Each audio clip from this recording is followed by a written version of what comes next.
my name's Lizzie and I'm from Be Outdoors. I'm here today to share with you some hints and tips on how to plant sweet pea seeds. What you will need for this activity is your compost, your plant pots and seed trays, your seeds, a small trowel. If you haven't got a trowel or a little spade, you can use your hands, and you might need something like lollipop sticks. If you haven't got any used lollipop sticks, I can show you another alternative for that later on. So let's get started. The first thing you need to do is put the compost into this seed tray. This seed tray has got some drainage holes at the bottom, which allows the water to drain through when you water your seeds. So I'm going to take my trowel and I'm going to put roughly about the same amount of compost in each part. Doesn't have to be exact.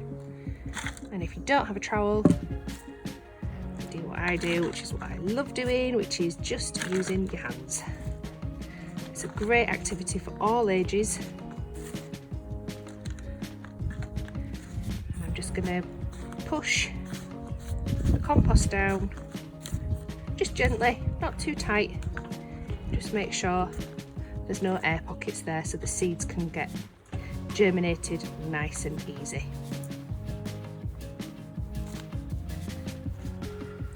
Okay, a little bit more.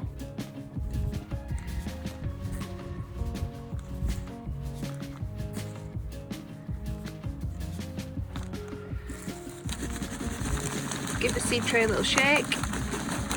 Shaky. And you'll see there some of the bigger bits have come to the top. So if you can't crumble them up, we're going to take that one out as hard. The reason we're taking those harder bits out is just because when seeds are growing, they need nice soft compost to be able to get their little roots through and to be able to push their way up through the earth. There we go. Gentle push down. That's quite a good way to do it actually. Quite like that. And then we've got our seeds. And our seeds are sweet peas. Now I've got some sweet peas growing in my garden so I can show you what they're going to look like.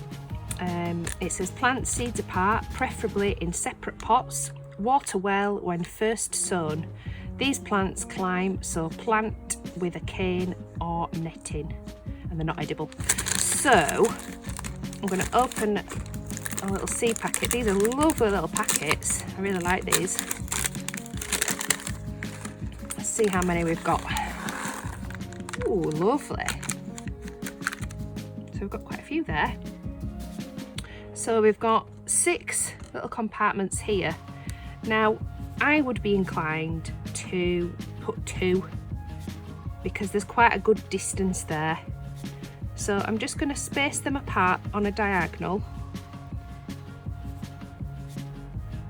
and that way that gives them a little bit of room to grow.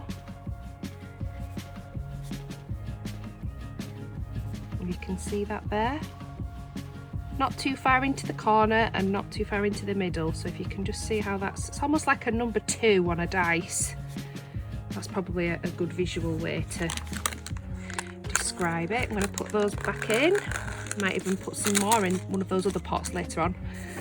Then I'm going to take some more compost and just sprinkle a bit more compost on top, roughly about 1 centimetre. Not too much, just enough. It's a bit like Goldilocks. She wants it just right. Take that bit out. There we go. Give that a little pat down. Just doing a little bit of sprinkling. It's quite therapeutic actually, getting your hands into the earth and feeling the soil. Give that a little pat down. Okay. Now if you're growing these on your windowsill at home inside, I would be tempted to say put a tray underneath to capture the water that's going to come through. It's inside is a great place to start growing these, just for the first 7 days. But if there is no frost, and we are past the season of frost nearly, there's a saying, don't pass a clout till May is out, or something like that. So basically that's saying after May there will be hopefully no frost. So you can keep them inside. If you want to plant them straight outside in this tray like this and keep them outside, that's great. Just keep an eye on the weather and make sure it's not too frosty.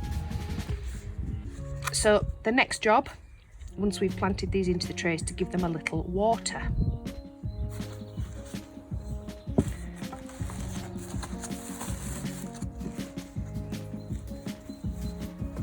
If you don't have a watering can, I've got a really good tip here. So an old milk carton, milk bottle, and in the top just puncture some holes with some scissors. Be really careful with that if you're doing that, as make sure you've got an adult with you, and basically you're going to puncture some holes in the top with some scissors. You could put some blue tack underneath it, or some plasticine or Play-Doh, so that when you're puncturing it through, you're not going to hurt yourself. So let's see if this works. I'm going to be careful not to wash the seeds away.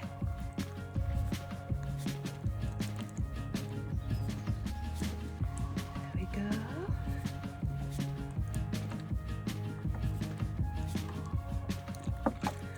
Excellent.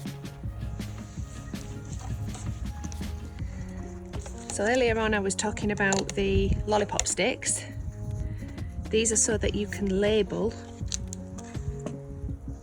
your sweet peas.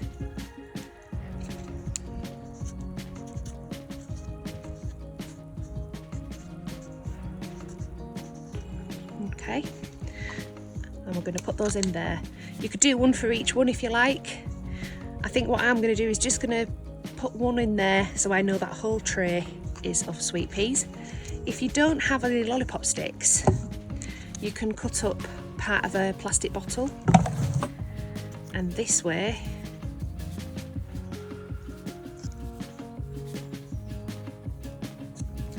you can put that label into there, and then we know what's in our seed tray. This is a Sharpie pen.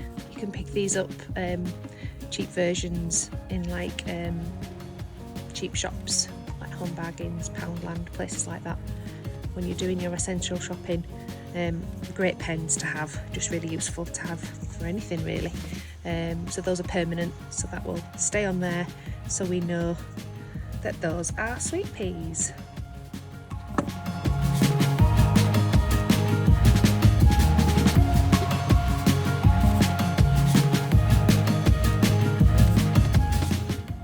So after a few weeks, maybe a month, when your sweet peas have started to grow and they're little seedlings, they will probably start to look like they're growing out of their seed tray, this one here.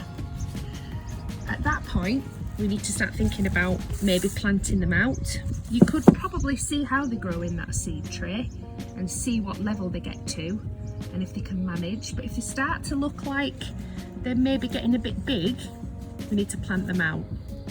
Now, if you don't have a big tub or a big pot to plant them out in, you can maybe look around the house and see what cartons you've got, see what empty things you've got. So this is something I've just found in the shed, which is an empty cement tub.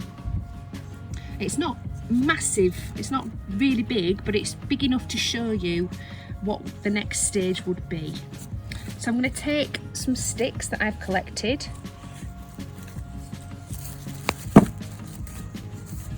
and I'm going to put them into the shape of a square. So imagine there's four corners like this. So we've got a little bit of a square / rectangle sort of shape, and this is what it looks like here, like this. So the next thing we're going to do is grab all 4 sticks and tie them at the top, at the point. So we can see there, it's tied at the top, and it goes down into that shape at the bottom. Make sure it's in, nice and stable there. Okay. The next thing we're going to do is plant the seedlings into the tub. Now, I don't have any sweet pea seedlings with me today, but I'm just going to demonstrate using these ones, and this will give you the idea. If you want to know what these are forget-me-not seedlings, but they'll just be a good substitute just to show you what to do with those today. When we're planting the sweet peas into the wigwam, we need to plant them inside the middle of the wigwam. That way the seedling can climb up and out of the top, so it provides a climbing frame for them to grow. So do the same again. So you just make a little hole with 2 fingers, make a little hole like this.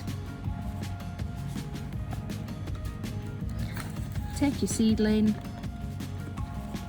and plant it into the hole. Push it down gently, make sure you're not being too rough with the plant. There we go. Okay, give it a little shuffle again. Okay, and it's really that simple. The sweet peas will then be able to grow up the wigwam, and it will provide some support for them. So the next thing I'm going to do is I'm going to tie some string onto one of the canes or one of the sticks. Remember, if you don't have garden canes, you can use sticks from anywhere you can find them. So you might find them in the woods, or on your daily exercise, or you might find them in your garden. So tying at one point and going all the way around the other side, wrapping it round, and this just provides a little bit of extra support. There is our little wigwam. Sweet peas, you're going to be watered. I will substitute sweet peas. These are not sweet peas, we've talked about this already. Okay, and they will grow. Once your sweet peas grow up the wigwam, you will start to see some small flower heads appearing. The exciting part about this is you get to find out what colour your sweet peas are going to be. So they may be purple, white, pink, you may even get some blue. I hope you have lots of fun planting those and seeing what colours you get. Also, the other thing you can do is when your sweet peas have started to flower, is you can actually snip the base of the stem. So leave a long bit, probably about, I would say about 4 or 5 inches, and then you can snip at the base, and then you've got yourself a flower that you can put into a vase and take inside. And the perfume from a sweet pea is so strong and beautiful. I think you'll have lots of fun having your own cut flowers that you can take inside. Makes your inside of your house smell lovely. And the beauty is when you snip the flowers, you will get more growth. So the more you take from the flowers, the more the flowers grow back. I hope you have lots of fun growing your own sweet peas. Please let us know how you get on. We would love to see any photos that you've got. You can put them onto our Keep the Healthy Living Facebook page, and you can also email them to us. We would love to see what you get up to. If you have any questions, please let us know. I will be more than happy to help out. Have lots of fun. Enjoy.